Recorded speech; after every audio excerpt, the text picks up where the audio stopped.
നമുക്കറിയാം CDPOയുടെ പുതിയ സിലബസ് നമുക്ക് ലഭിച്ചത് 2022-ലാണ്. ഞാൻ അതിനെ പുതിയ സിലബസ് എന്ന് പറയാനുള്ള കാരണം അതിന് മുന്നേ വരെ ഉണ്ടായിരുന്ന സിലബസ് എന്ന് പറയുന്നതിൽ ഒരുപാട് ഡിഫറെന്റ് ആയിരുന്നു 2022-ലെ സിലബസ്. അപ്പൊ അതിനു മുന്നേ നമുക്ക് ജനറൽ ടോപ്പിക്സ് ഉണ്ടായിരുന്നു, ജനറൽ നോളജ് ഉണ്ടായിരുന്നു, ആപ്റ്റിറ്റ്യൂഡ്, ഇംഗ്ലീഷ്, ഇതൊക്കെ അതിനകത്ത് ഉണ്ടായിരുന്നു. അതോടൊപ്പം നമ്മൾ ഇപ്പം കാണുന്നത് പോലെ 4 സബ്ജക്ട് റിലേറ്റഡ് ആയിട്ടുള്ള ടോപ്പിക്സും അതിനുണ്ടായിരുന്നു. 2022-ൽ അത് 4 സബ്ജക്ട്സ് മാത്രമായി, ഇതിന്റെ ക്വാളിഫിക്കേഷൻ അടിസ്ഥാനപ്പെടുത്തിയുള്ള 4 സബ്ജക്ട്സ് മാത്രമായി 25 ചോദ്യങ്ങൾ വീതം സൈക്കോളജിയിൽ നിന്നും സോഷ്യോളജിയിൽ നിന്നും ഹോം സയൻസിൽ നിന്നും സോഷ്യൽ വർക്കിൽ നിന്നും ആയിട്ടാണ് ആ ഒരു ക്വസ്റ്റ്യൻ വരുന്നത്. അപ്പോ 22-ലെ സിലബസ് വന്നതിന് ശേഷം 2 പരീക്ഷകളാണ് PSC ആ ഒരു സിലബസ് വെച്ച് ഇതുവരെ കണ്ടക്ട് ചെയ്തിട്ടുള്ളത്. ഒന്ന് 2020-ലെ നോട്ടിഫിക്കേഷൻ പ്രകാരം അതിന്റെ ടെസ്റ്റ് നടന്നത് ഏപ്രിൽ 2022-ലാണ്. പിന്നെ മറ്റൊന്ന് 2022-ൽ തന്നെ വന്ന ഒരു കാറ്റഗറി ഒരു നോട്ടിഫിക്കേഷൻ ആണ്. അത് സ്പെഷ്യൽ റിക്രൂട്ട്മെന്റ് ആയിരുന്നു. അതിന്റെ എക്സാം നടന്നത് ജനുവരി 2023-ലാണ്. അപ്പൊ ഈ 2 പരീക്ഷകളുടെ ക്വസ്റ്റ്യൻ പേപ്പേഴ്സ് ആണ് നമുക്കുള്ളത് അനലൈസ് ചെയ്യാനായിട്ട്. അതായത് പുതിയ സിലബസിനെ അടിസ്ഥാനപ്പെടുത്തി ആകെ 2 PYQs മാത്രമാണ്. അപ്പൊ മൊത്തത്തില് 200 ചോദ്യങ്ങൾ അല്ലെ. അപ്പോ നമ്മൾ ഇനി ഒരു കാര്യം നോക്കേണ്ടത്, എങ്ങനെയാണ് ഈ ചോദ്യ പേപ്പർ തയ്യാറാക്കിയിരിക്കുന്നത്? 2ലും കോമൺ ആയിട്ടുള്ള ഏരിയാസിൽ നിന്ന് ക്വസ്റ്റ്യൻസ് കവർ ചെയ്തിട്ടുണ്ടോ? 2ലും സിമിലർ ആയിട്ടുള്ള ക്വസ്റ്റ്യൻസ് ഉണ്ടോ? ഇങ്ങനെയൊക്കെയുള്ള കാര്യങ്ങൾ നമ്മളൊന്ന് നോക്കിയാൽ ഏകദേശം ആ ഒരു ട്രെൻഡ് നമുക്ക് മനസ്സിലാക്കാനായിട്ട് സാധിക്കും. നമ്മളിനി എങ്ങനെയൊക്കെ ഇതിന്റെ ഒരു ട്രെൻഡ് അനലൈസ് ചെയ്തിരുന്നാലും അടുത്ത പരീക്ഷയ്ക്ക് ഇതേ ട്രെൻഡ് തന്നെ ഫോളോ ചെയ്യണമെന്ന് നിർബന്ധമില്ല. പക്ഷേ ആ ഒരു കോർ റിക്കറിംഗ് ആയിട്ടുള്ള എന്തെങ്കിലും പാറ്റേൺസ് ഇതിലുണ്ടോ എന്നുള്ളത് നമുക്ക് മനസ്സിലാക്കാനായിട്ട് സാധിക്കും. നമ്മൾ ഓടിച്ചൊന്ന് നോക്കുമ്പോൾ തന്നെ നമുക്ക് ഇതുവരെ മനസ്സിലാക്കിയത്, ഞാൻ സൈക്കോളജി എടുത്ത് കംപ്ലീറ്റ് ആയിട്ട് ഒന്ന് നോക്കിയിട്ടുണ്ട്. 2 പേപ്പറിലും കൂടെ സൈക്കോളജിയുടെ 50 ചോദ്യങ്ങൾ 25 വീതം 50 ഉണ്ട്. അപ്പൊ അവിടെ റിപ്പീറ്റഡ് ആയിട്ട് ചില ഏരിയാസിൽ നിന്ന് വന്നിട്ടുണ്ട്. റിസർച്ച് മെത്തേഡ്സിനെ കുറിച്ച് വന്നിട്ടുണ്ട്, ബയോളജിക്കൽ സൈക്കോളജി ബേസ് ചെയ്ത് വന്നിട്ടുണ്ട്, പെർസെപ്ഷനെ ബേസ് ചെയ്ത്, കോൺഷ്യസ്നെസ്സിനെ ബേസ് ചെയ്ത്, learning, memory, abnormal psychology, social psychology. ഇത് കോമൺ ആയിട്ട് വന്നേക്കുന്ന ഏരിയാസ് എന്ന് വേണമെങ്കിൽ നമുക്ക് പറയാം. അപ്പൊ കോമൺ ആയിട്ട് വന്നേക്കുന്ന ഏരിയാസ് അത് ഇമ്പോർട്ടന്റ് ആയിട്ടുള്ള ടോപ്പിക്സ് തന്നെയാണ്. റിപ്പീറ്റ് ആയി വീണ്ടും അതേ ഏരിയയിൽ നിന്ന് ചോദ്യങ്ങൾ വരാനുള്ള സാധ്യതയുണ്ട്. പക്ഷെ എന്നും പറഞ്ഞ് മറ്റു ഒരു ഏരിയയ്ക്കും നമ്മൾ പ്രാധാന്യം കുറച്ച് കാണരുത് എന്നുള്ളത്. ഓക്കെ, കാരണം ഇതിനകത്ത് ഈ കോമൺ ഏരിയാസിൽ നിന്ന് അല്ലാതെയുള്ള ഏരിയയിൽ നിന്നും ചോദ്യങ്ങൾ വന്നിട്ടുണ്ട്. അതായത് 2022-ൽ വന്ന ചില ഏരിയാസ് 2023-ൽ ഇല്ല. അങ്ങനെയുള്ള സാഹചര്യവും ഉണ്ട്. അപ്പോ ആ ഒരു കംപ്ലീറ്റ് സെറ്റ് ഓഫ് ക്വസ്റ്റ്യൻസ് ഇവിടെ എടുത്ത് ആദ്യം നമുക്ക് സൈക്കോളജി റിലേറ്റഡ് ആയിട്ടുള്ളത് നോക്കാം. ഒരു വർഷത്തെ ചോദ്യവും അത് എങ്ങനെയാണ് ആ ഒരു ചോദ്യം വന്നേക്കുന്നത്.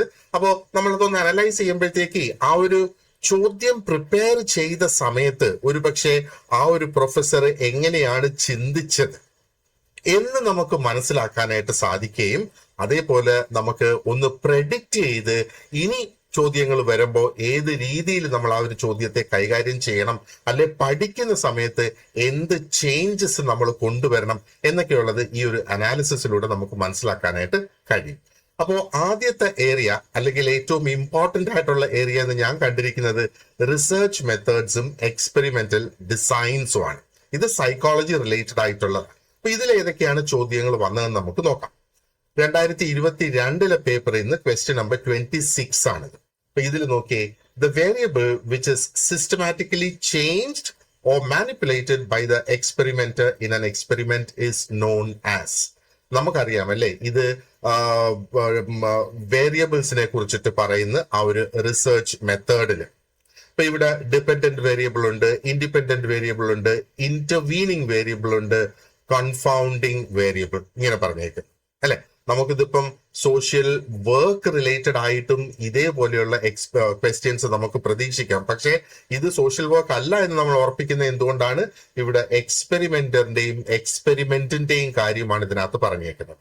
അപ്പൊ ഇതിന്റെ ആൻസർ കറക്റ്റ് ആണ്. ഇപ്പം മിക്കവാറും നിങ്ങൾക്ക് മനസ്സിലായിട്ടുണ്ടാവും, അല്ലെങ്കിൽ നിങ്ങൾ ആ ആൻസർ ഓൾറെഡി ഇത് ഇൻഡിപെൻഡന്റ് വേരിയബിൾ ആണല്ലോ ഇതിന്റെ ആൻസർ എന്ന് നിങ്ങൾ മനസ്സിലാക്കിയിട്ടുണ്ടാകും. ഇൻഡിപെൻഡന്റ് വേരിയബിൾ തന്നെയാണ്.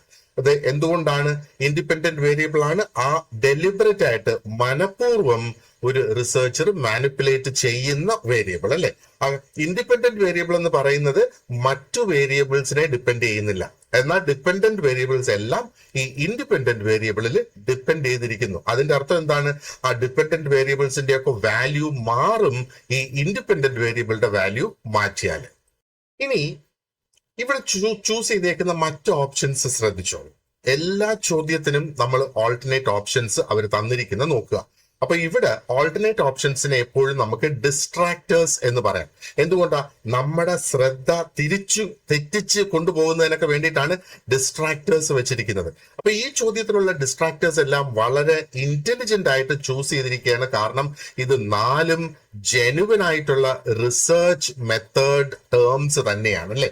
അപ്പൊ ഡിപ്പെൻഡന്റ് വേരിയബിൾ വളരെയധികം ടെംപ്റ്റിംഗ് ആയിട്ട് നമുക്ക് തോന്നാം ഈ ഒരു അവസരത്തിൽ. കാരണം it is main part of experiments എന്ന് വേണമെങ്കിൽ നമുക്ക് പറയാം അല്ലെ.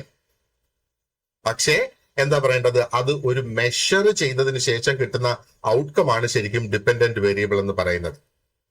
റൈറ്റ് അല്ലെ. ഇന്റർവീനിങ് വേരിയബിൾ ആണ് ഇവിടുത്തെ ഏറ്റവും അനുയോജ്യമായ ആൻസർ. കാരണം intervening variable refers to the process that explains the relationship between 2 variables. Right. Okay, so independent variable ആണ് ഇതിന്റെ ആൻസർ. അപ്പൊ ഇനി അടുത്ത ഒരു ചോദ്യം 2022 തന്നെ ക്വസ്റ്റ്യൻ നമ്പർ 39 ആണ്. ഇതിനകത്ത് ചോദിക്കുന്നത് എന്താ? The main disadvantage of a case study method is that it is not. Options എന്തൊക്കെയാണ്? ഇതൊരു നോട്ട് ക്വസ്റ്റ്യൻ ആണ്. സാധാരണഗതിയിൽ നമ്മൾ കാണുന്ന ഒരു നോട്ട് ക്വസ്റ്റ്യൻ അല്ല ഇത്.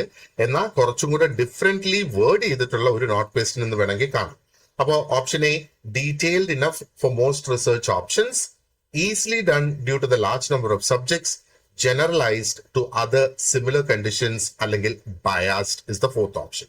ക്വസ്റ്റ്യൻ നമ്പർ 39, ഇതിന്റെ correct answer is option C, generalised to other similar conditions എന്നുള്ളതാണ്. അപ്പൊ ഇവിടെ ചോദിക്കുന്നത് ദ മെയിൻ ഡിസഡ്വാൻറ്റേജ്. ഇതിനകത്ത് 2 നെഗറ്റീവ് വേർഡ്സ് ഉണ്ട് അല്ലെ. ഒന്ന് ഡിസഡ്വാൻറ്റേജ് എന്ന വേർഡും ഉണ്ട്, എന്നാൽ നോട്ട് എന്ന വേർഡും ഇവിടെ ഉണ്ട്. അപ്പൊ ചോദ്യത്തിന്റെ അർത്ഥം തന്നെ നമ്മൾ മനസ്സിലാക്കണം. The main disadvantage of a case study method that it is not.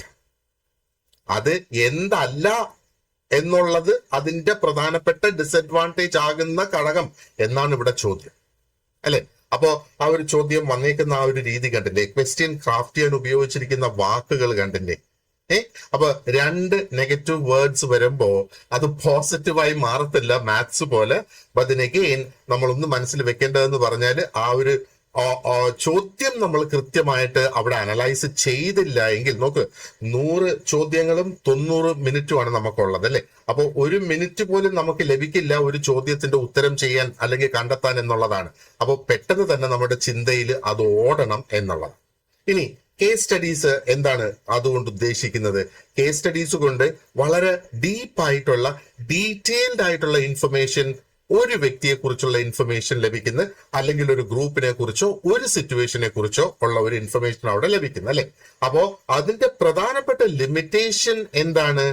ഒരു വീക്ക് ജനറലൈസബിലിറ്റി. അപ്പൊ ഒരാളിന്റെ ഇൻഫർമേഷൻ വെച്ച് നമുക്കതിനെ ജനറലൈസ് ചെയ്യാനായിട്ട് കഴിയില്ല അല്ലെ.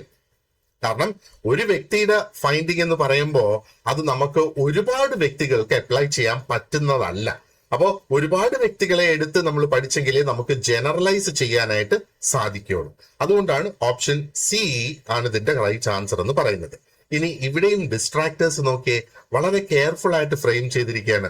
ഓപ്ഷൻ എ നമുക്ക് ഒരുപക്ഷെ ശരി ഉത്തരമാണ് എന്ന് നമുക്ക് തോന്നാനുള്ള ആ ഒരു സാധ്യതയുണ്ട്.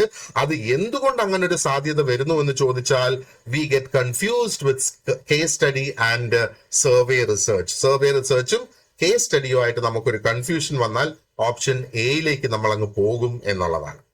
പക്ഷേ കേസ് സ്റ്റഡീസ് എന്ന് പറയുമ്പോഴത്തേക്ക് യൂഷ്വലി വളരെ ഹെവിലി ഡീറ്റെയിൽഡ് ആയിരിക്കും കേസ് സ്റ്റഡീസ് എന്ന് പറയുന്നത്. ഇനി ഓപ്ഷൻ ബി നമ്മൾ നോക്കിയാലും അതും മിസ്ലീഡിംഗ് തന്നെയാണ്. ഇവിടെ മിസ്ലീഡിംഗ് എങ്ങനെയാണ്? It is referring to large numbers എന്നുള്ളത്.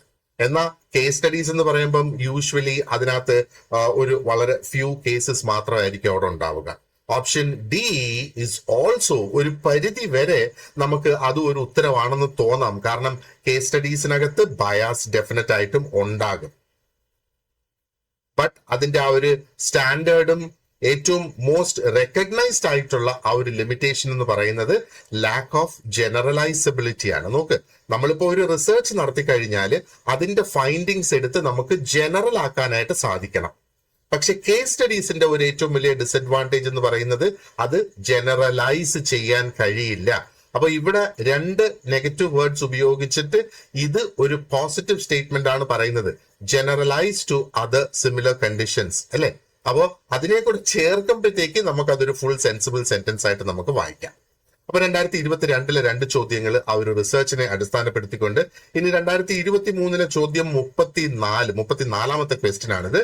So the question is, which among the statistical analysis given below are useful for controlling extraneous variables?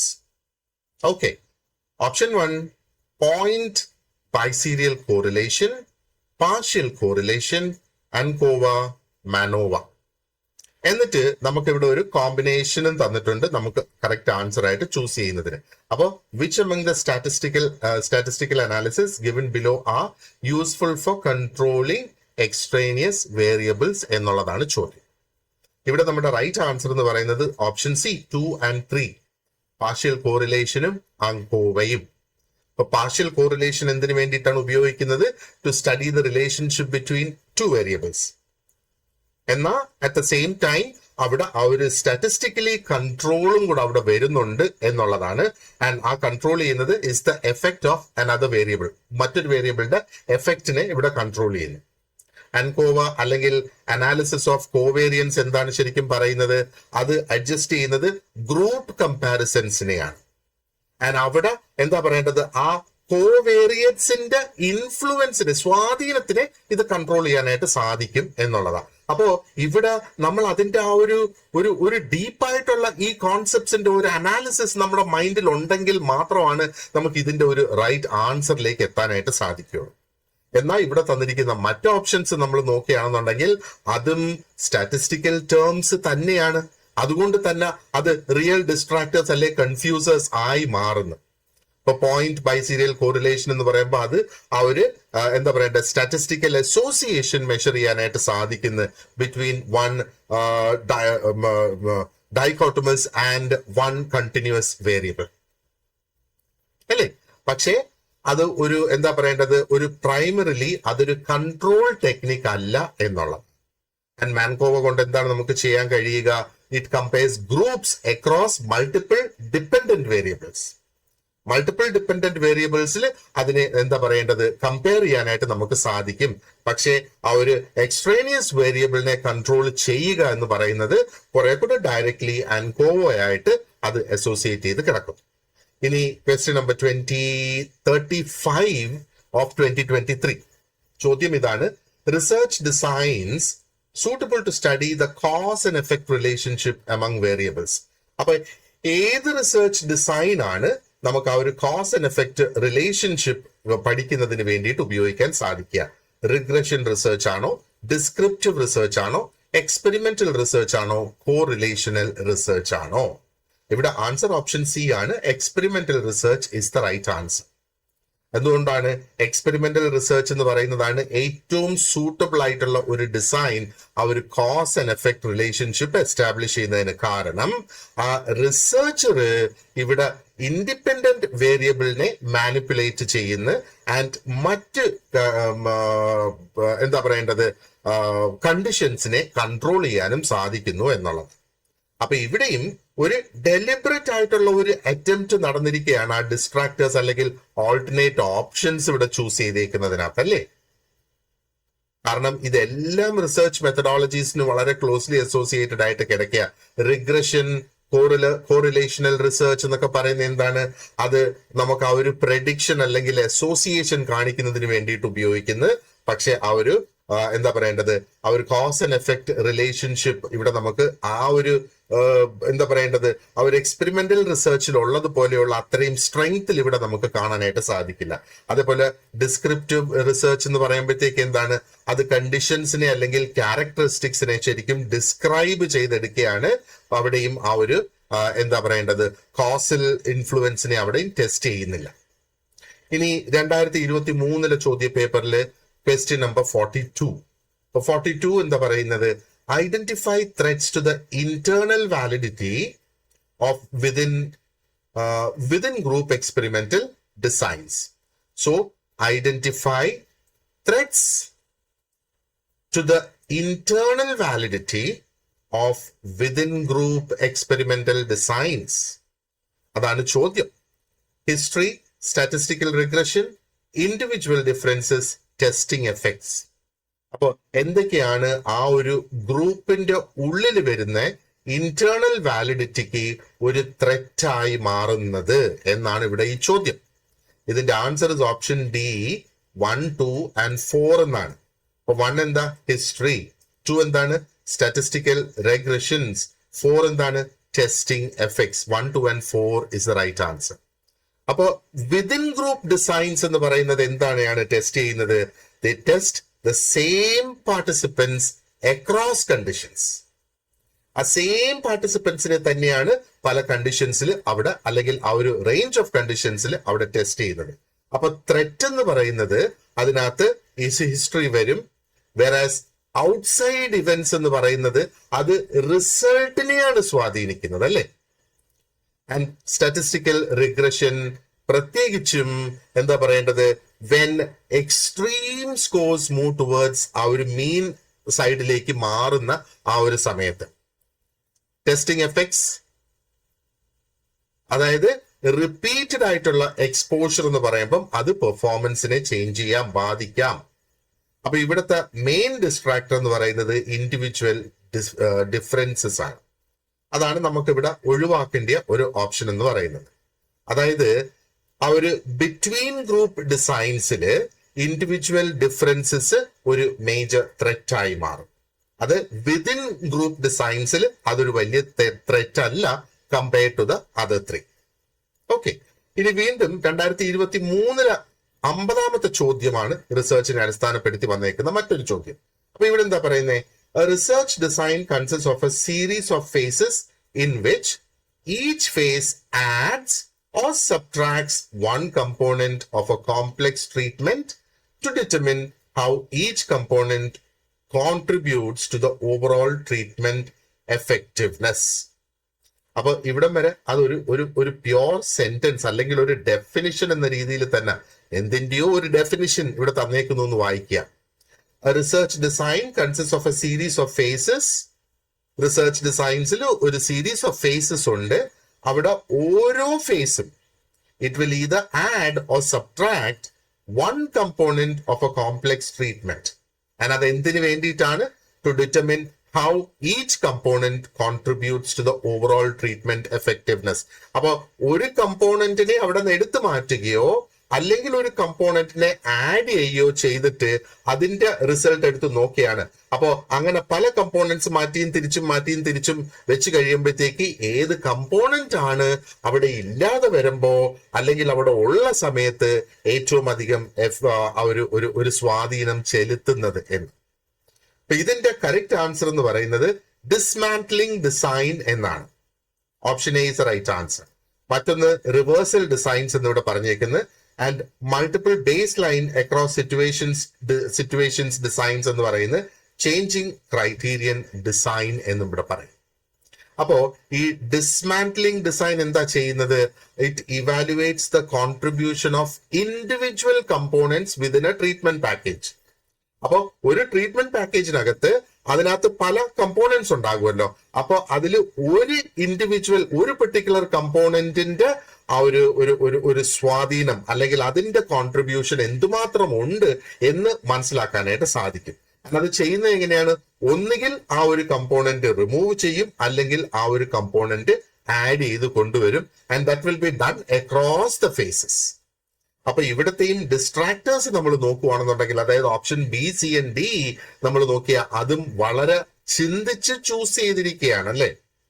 അത് ആ ഒരു സിംഗിൾ കേസ് മുതല് അതേപോലെ ഇന്റർവെൻഷൻ റിസർച്ച് എന്നൊക്കെ ഉള്ളതിൽ നിന്ന് ചൂസ് ചെയ്ത് കൊണ്ടുവന്നേക്കുന്നത്. അവിടെ റിവേഴ്സൽ ഡിസൈൻ ശരിക്കും എക്സാമിൻ ചെയ്യുന്ന എന്താണ്? ഒരു ബിഹേവിയറിനെ എക്സാമിൻ ചെയ്യുന്ന across base line and interventional reversals, അല്ലെ? അതേപോലെ മൾട്ടിപ്പിൾ ബേസ് ലൈൻ ഡിസൈൻ എന്ന് പറയുമ്പോൾ എന്താണ് അവിടെ ചെയ്യുന്നത്? അത് ഇൻട്രൊഡ്യൂസ് ചെയ്യുകയാണ് ചെയ്യുന്നത് ട്രീറ്റ്മെന്റ് അറ്റ് ഡിഫറെന്റ് പോയിന്റ്സ്. അപ്പൊ പല ഡിഫറെന്റ് പോയിന്റ്സിൽ അത് ട്രീറ്റ്മെന്റിനെ ഇൻട്രൊഡ്യൂസ് ചെയ്യുന്നു എന്നുള്ളത്. അപ്പൊ that could be across behaviour, persons or settings. ഒന്നുകിൽ ആ ഒരു സെറ്റിംഗ്സിന്റെ ഒരു പെർട്ടിക്കുലർ പോയിന്റിൽ ഒരു സംഗതി അവിടെ ഇൻട്രൊഡ്യൂസ് ചെയ്യുന്നു എന്നുള്ളതാണ്. Now, changing criterion design actually changes performance. ആ ഒരു പെർഫോമൻസ് ക്രൈറ്റീരിയ തന്നെ വളരെ ഗ്രാജുവൽ ആയിട്ട് ചേഞ്ച് ചെയ്ത് വരും എന്നുള്ളത്. ഓക്കെ, അപ്പൊ ഇത്രയും ക്വസ്റ്റ്യൻസ് ആണ് നമുക്ക് ആ ഒരു റിസർച്ചിനെ അടിസ്ഥാനപ്പെടുത്തി, റിസർച്ച് മെത്തേഡ്സും എക്സ്പെരിമെന്റൽ ഡിസൈൻസിനെ അടിസ്ഥാനപ്പെടുത്തിയിട്ട് ഇത്രയും ചോദ്യങ്ങളാണ് ഈ മൊത്തത്തിൽ 50 ചോദ്യങ്ങളിൽ വന്നിട്ടുള്ളത്. അപ്പൊ നമുക്ക് കാണാം ഒരുപാടധികം ചോദ്യങ്ങൾ റിസർച്ച് ഏരിയയിൽ നിന്ന് വന്നിട്ടുണ്ട്. അതിൽ കൂടുതൽ ചോദ്യങ്ങളും വന്നിരിക്കുന്നത് 2022 ആകെ 2 ചോദ്യങ്ങളെ ഉണ്ടായിരുന്നുള്ളൂ. ബാക്കി എല്ലാ ചോദ്യങ്ങളും 2023 ചോദിച്ചിരിക്കുന്നത്. റൈറ്റ്. ഇനി അടുത്ത ഒരു ഏരിയ നമ്മൾ നോക്കുന്നത് biological basis of behaviour and neuropsychology. Okay, അപ്പൊ അതിനെ അടിസ്ഥാനപ്പെടുത്തി 2022 വന്ന ചോദ്യം നമുക്ക് നോക്കാം. 2022 ക്വസ്റ്റ്യൻ നമ്പർ 29 ആണിത്.